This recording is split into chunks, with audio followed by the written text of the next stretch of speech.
नमस्कार, मैं जितेंद्र चतुर्वेदी। भाजपा ने अशोक गहलोत का संकट तो बढ़ा दिया है।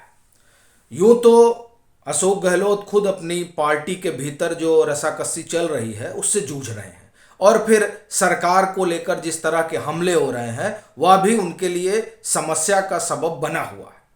लेकिन इस दरमियान जिस तरह से भाजपा ने घेराबंदी शुरू की है राजस्थान के भीतर कांग्रेस को लेकर, उसने एक तरीके से आप कहें तो कांग्रेस के लिहाज से चिंता तो पैदा ही कर दी है, क्योंकि वहाँ कांग्रेस गुटों में बटी हुई है और हर गुट के अपने एक अगुआ हैं। और बड़ी चीज़ ये है कि उस कांग्रेस के जो दो बड़े चेहरे हैं, अशोक गहलोत और सचिन पायलट, वो आमने सामने है ही हैं। तो जाहिर तौर पर 2023 के विधानसभा के चुनाव के नज़रिए से देखा जाए या लोकसभा चुनाव को केंद्र में रखकर देखा जाए, दोनों ही परिस्थिति में कांग्रेस के लिए तो बड़ी सुनहरी तस्वीर नहीं दिखाई पड़ती है। पर सवाल यह है कि भाजपा ने संकट कैसे बढ़ा दिया, क्योंकि भाजपा खुद संकट में है ऐसा कहा जाता है, और उसकी वजह यह बताई जाती है कि साहब जैसे कांग्रेस में गुटबाजी है वैसे भाजपा के भीतर भी गुटबाजी है, कई खेमे हैं वहां पर।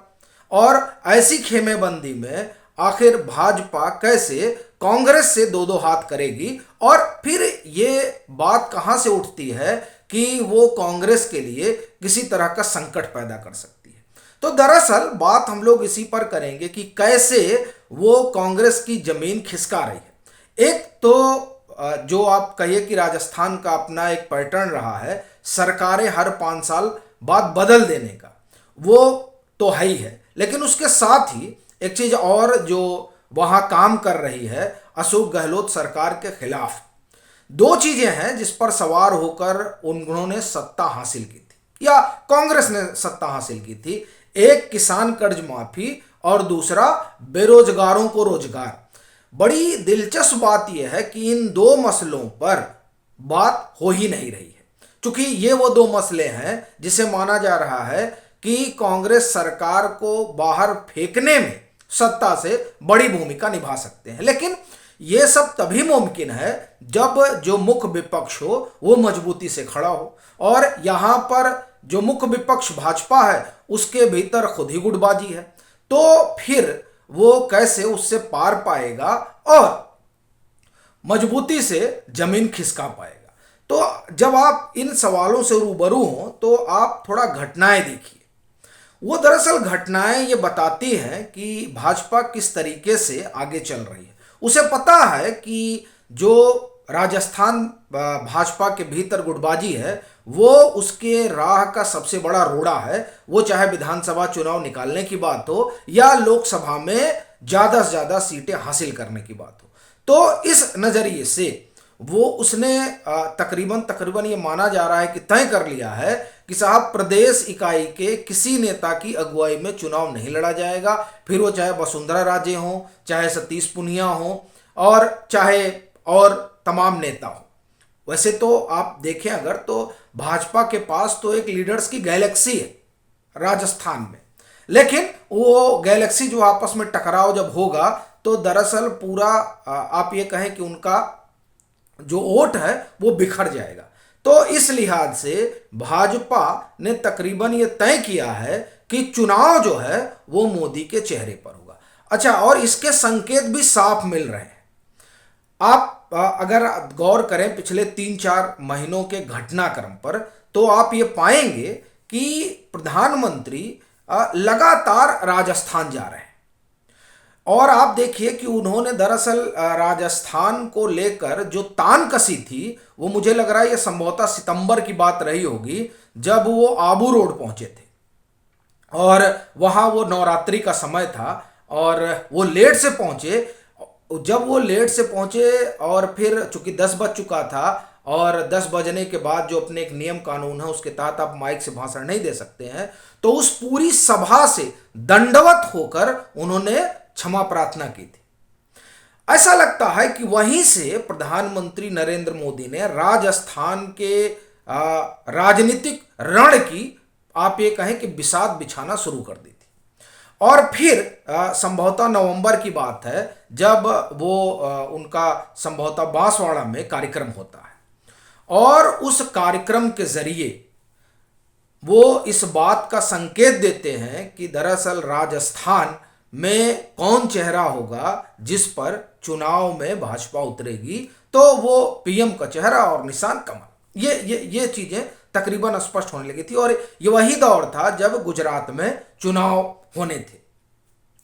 वहां वो जाते हैं और फिर आप देखिए कि जनवरी में वो फिर राजस्थान पहुंचते हैं। अभी 12 फरवरी को उनका फिर कार्यक्रम है। और इस दरमियान आज संभवतः जो है, मैं एक बार डेट देख लूं, क्योंकि कल एक कार्यक्रम में और पीएम जुड़े थे वर्चुअली 5 फरवरी को वहां पर कबड्डी का जयपुर में कार्यक्रम वगैरह चल रहा है, तो उसमें वो वर्चुअली जुड़े थे। तो इस तरीके से आप देखें तो 3-4 महीनों में उनकी 4, आप ये कहें कि 3 तो वो 3 में तो फिजिकली का पहुंचे, मतलब एक में 12 फरवरी वाले में पहुंचेंगे, और ये जो 5 फरवरी वाली रही इसमें वो वर्चुअली जुड़े। अब ये जो संकेत है वो स्पष्ट है कि दरअसल चुनाव किसके चेहरे पर लड़ा जाना। और वैसे भी भाजपा इस बात को कहती रही है लगातार राजस्थान के संदर्भ में। लेकिन बात यही नहीं खत्म हो जा रही कि चलिए ठीक है पीएम की सभाएं हो रही हैं, तो अब सवाल होगा कि नहीं पीएम की सभाओं से क्या होगा। असल में ये जो पीएम की सभाएं हो रही हैं, ये सभाएं या जो कार्यक्रम हो रहे हैं वो दरअसल राजस्थान में जो सोशल इंजीनियरिंग है उसके लिहाज से हो रहे हैं। आप देखिए यहां पर जाट सबसे बड़ा समुदाय माना जाता है, गुज्जर, मीणा और राजपूत। 5 फरवरी जिसमें पीएम वर्चुअली जुड़े, वो कार्यक्रम राजवर्धन सिंह राठौर के कहने पर वहां पीएम जुड़ते हैं।